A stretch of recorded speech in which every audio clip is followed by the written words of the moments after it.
ನಮಸ್ಕಾರ, ನ್ಯೂಸ್ 26ಗೆ ಸ್ವಾಗತ.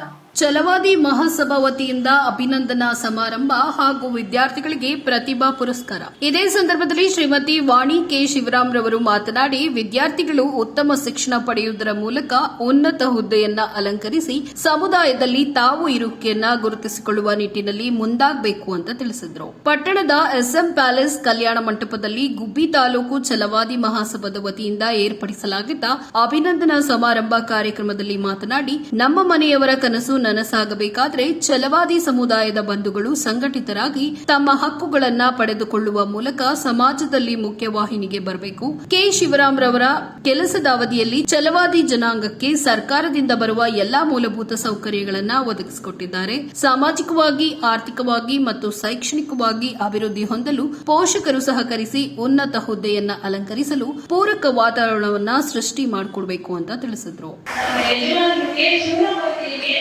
ಪ್ರೀತಿ ಅಭಿಮಾನ ಗೌರವ ಅದೇ ಪ್ರೀತಿ ಅಭಿಮಾನ ಗೌರವವನ್ನು ತೋರಿಸ್ತಾ ಇದ್ದೀರಾ. ನಿಮ್ಮೆಲ್ಲರಿಗೂ ನಾನು ಹೃದಯದಿಂದ ಹೇಳ್ತೀನಿ, ಸದಾ ನಿಮ್ಮೆಲ್ಲರಿಗೂ ನಾನು ಚಿರಋಣಿಯಾಗಿರ್ತೀನಿ.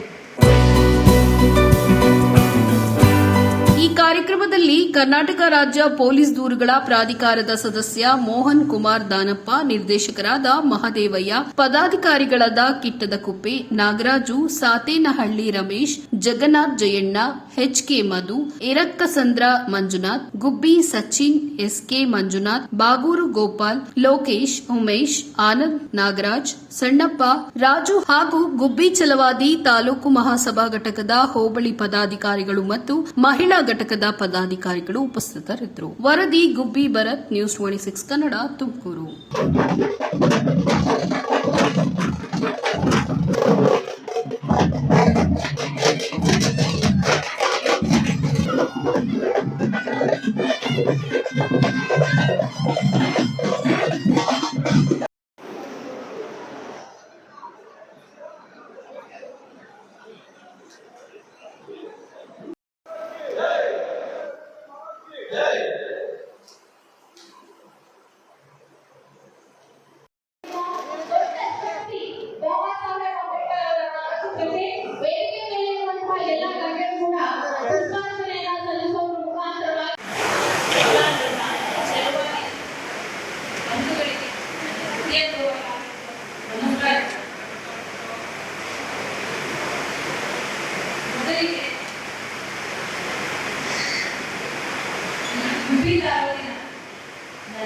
ಎಲ್ಲ ಛಲವಾದಿ ನನಗೆ ಅದ್ದೂರಿ ಸ್ವಾಗತವನ್ನು ಕೋರುತ್ತೀನಿ. ನಮ್ಮ ಛಲವಾದಿ ಪದಾಧಿಕಾರಿಗಳಿಗೆ ನನಗೆ ಅದ್ದೂರಿಯಾಗಿ ಸ್ವಾಗತಿಸಿದ ನಿಮ್ಮೆಲ್ಲರಿಗೂ ನನ್ನ ಹೃದಯಪೂರ್ವಕ ಧನ್ಯವಾದಗಳು.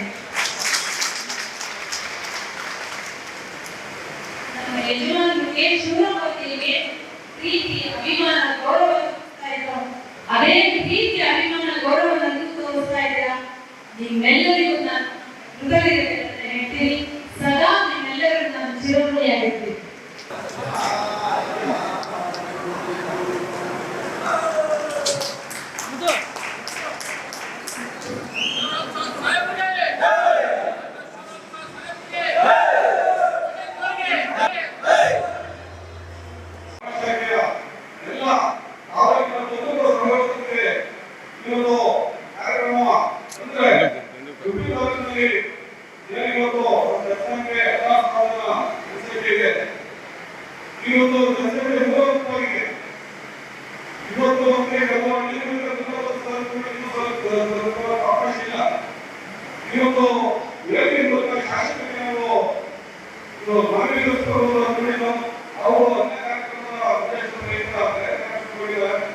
ಅವರಿಗೆ ಅವರ ಅನುಭವದಲ್ಲಿ ನಮ್ಮ ಭಾರತೀಯ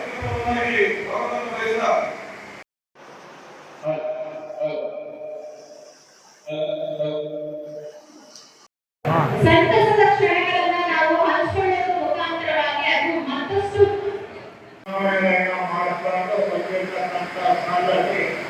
ನಮ್ಮ ರಾಜ್ಯ ಚುನಾವಣೆಯನ್ನು ಯಾವಾಗಲೂ ಒಂದು ಸಂಘ ಸಂಸ್ಥೆ ಮಾಡಿದೆ ಅಂದ್ರೆ ಅದು ಛಲವಾದಿ ಮಹಾಸಭಾ ಅಂತ ಹೇಳಲಿಕ್ಕೆ ಇಷ್ಟಪಡ್ತಾರೆ.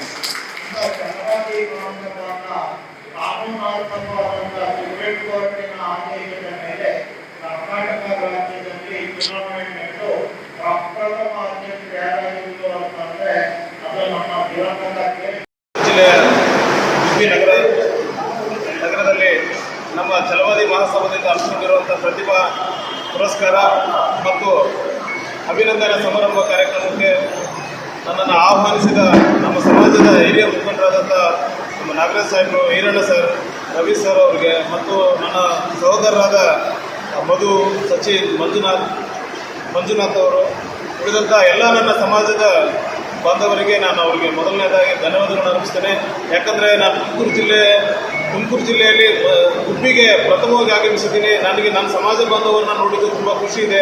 ಇವತ್ತು ನನ್ನ ಮೇಲೆ ನಮ್ಮ ಜನಾಂಗದ ಒಬ್ಬ ವ್ಯಕ್ತಿ ಒಂದು ಉನ್ನತ ಸ್ಥಾನದಲ್ಲಿದ್ದೇನೆ ಅಂತೇಳಿ ಇವತ್ತು ನನ್ನ ಗುರುತಿಸಿ ಈ ಊರಿಗೆ ಕರೆಸಿದ್ದು ಮತ್ತು ನನ್ನ ಕಚೇರಿಗೆ ಬಂದು ಭೇಟಿಯಾದಾಗ ನನಗೆ ಅತಿ ಸಂತೋಷ ಆಗಿದೆ. ಯಾಕಂದರೆ ಇವತ್ತು ಈ ರಾಜ್ಯದಲ್ಲಿ ನಾನು ಯಾರು ಭೇಟಿಯಾಗೋದು ಖುಷಿ ಆಗುತ್ತೆ ಇಲ್ಲ, ನನ್ನ ಸಮಾಜದ ಬಾಂಧವರು ಬಂದಾಗ ನನಗೆ ಅತಿ ಹೆಚ್ಚಿನ ಪ್ರೀತಿ, ವಿಶ್ವಾಸ, ಒಂದು ಅಭಿಮಾನ, ಒಂದು ಗೌರವ ಯಾವಾಗಲೂ ಇರುತ್ತೆ. ಯಾಕಂದರೆ ಈ ಸಮಾಜದಲ್ಲಿ ಹುಟ್ಟಿದ್ವಿ ಅಂದರೆ ಈಗ ಅದು ಒಂದು ಸುಮಾರು ವರ್ಷಗಳು ಪುಣ್ಯ ಮಾಡಿರ್ಬೇಕು. ಯಾಕಂದರೆ ನಾವು ಹೇಳ್ತಾರೆ ಇವತ್ತು ದಿನಗಳಲ್ಲಿ ನಾವು ಕೀಳು ಜಾತಿಯಲ್ಲಿ ಹುಟ್ಟಿದ್ದೀವೇನೋ, SC ಜನಾಂಗದಲ್ಲಿ ಹುಟ್ಟಿದ್ದೀವಿ, ನಮಗೆ ಆ ಥರ ಇದೆ. ನಾನು ಹೇಳ್ತಾ ಇದ್ದೀನಿ, ಈ ಜಾತಿಯಲ್ಲಿ ಹುಟ್ಟಬೇಕಂದ್ರೆ ಸುಮಾರು ವರ್ಷ ಪುಣ್ಯ ಮಾಡಿರಬೇಕು. ಯಾಕಂದರೆ ಇಂಥ ಜಾತಿಯಲ್ಲಿ ಮಹಾನ್ ವ್ಯಕ್ತಿಗಳು ಬಾಬಾ ಸಾಹೇಬ್ ಅಂಬೇಡ್ಕರ್ ಅವರು ಇದೇ ಜಾತಿಯಲ್ಲಿ ಹುಟ್ಟಿದ್ದಾರೆ ಅನ್ನೋದಕ್ಕೆ ನಾವು ಹೆಮ್ಮೆ ಪಡ್ತೀವಿ. ನಾನು ಮುಂದಿನ ಜನ್ಮದಿದ್ದು ಕೂಡ ಅದು ಛಲವಾದಿ ಜನಾಂಗದಲ್ಲೇ ಇರಲಿ ಅಂತ ನಾನು ಬಯಸ್ತಾ ಇದ್ದೀನಿ. ಯಾಕಂದರೆ ಇವತ್ತು ಈ ಜಾತಿಯಲ್ಲಿ ಹುಟ್ಟಿದ್ದಕ್ಕೆ ನಾನು ಈ ಮಟ್ಟಕ್ಕೆ ಬರೋಕ್ಕೆ ಸಾಧ್ಯ ಆಗಿದೆ ಅಂತ ಭಾವಿಸ್ತೀನಿ ನಾನು. ಅದಾದ ನಂತರ ಇವತ್ತು ನಮ್ಮನ್ನು ಗುರುತಿಸಿ ಕರೆಸಿದ್ದಾರೆ. ಅದ್ರ ಜೊತೆಗೆ ನನ್ನ ಗುರುತಿಸಿದ್ದಾರೆ ಅನ್ನೋದಕ್ಕಿಂತ ಇವತ್ತು ನಮ್ಮ ಮಕ್ಕಳು ಅವರ ಶೈಕ್ಷಣಿಕ ವಿಭಾಗದಲ್ಲಿ ಅತಿ ಹೆಚ್ಚು ಅಂಕವನ್ನು ಪಡೆದಾಗ ಅವರಿಗೆ ಒಂದು ಬೆನ್ತಟ್ಟ ಕೆಲಸ ಮಾಡ್ತಾ ಇದ್ದಾರಲ್ಲ, ಇದು ಮಹತ್ವದ ಕೆಲಸ. ಯಾಕಂದರೆ ಇವತ್ತು ರಾಜ್ಯ ಮಟ್ಟದಲ್ಲಿ ನಾವು ಬೇರೆ ಬೇರೆ ಜನಾಂಗದವರು ಅವರವರ ಮಕ್ಕಳು ಅವರವರ ಕಮ್ಯುನಿಟಿಯವರು ಒಂದು ಉನ್ನತ ಮಟ್ಟಕ್ಕೆ ಹೋದಾಗ ವಿಜೃಂಭಣೆಯಿಂದ ಅವರಿಗೆಲ್ಲ ಮೆರೆಸ್ತಾರೆ. ಬಟ್ ಆಗ ನನಗೆ ಇದಾಗಿತ್ತು ಲೇಟೆಸ್ಟ್ ಅಪ್ಡೇಟ್ಸ್. ಇನ್ನಷ್ಟು ಸುದ್ದಿಗಾಗಿ ನೋಡ್ತಾ ಇರಿ News 26 ಕನ್ನಡ. ನಾವು ನಿಮ್ಮೊಂದಿಗೆ.